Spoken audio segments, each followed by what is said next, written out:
पिशवणी झालं ग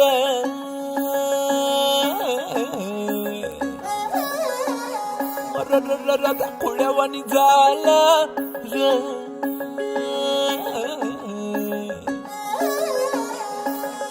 सुंदर मुंदूर पहाटाला टिपूर टिपूर चांदणं दिवस येडा गेला कुठं बिर नजराला नाजूक जाजूक भासर लावून चांद सरलं कुठं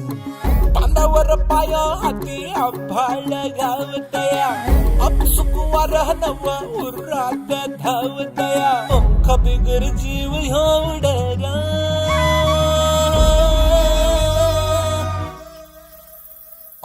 पैंजण कानामध्ये चुन चुन वाजत आहे डोळ्या मोर नजारा पर सपन वाटत है पैंजण कानामध्ये चुन चुन वाजत है डोळ्या मोर नजारा पर सपन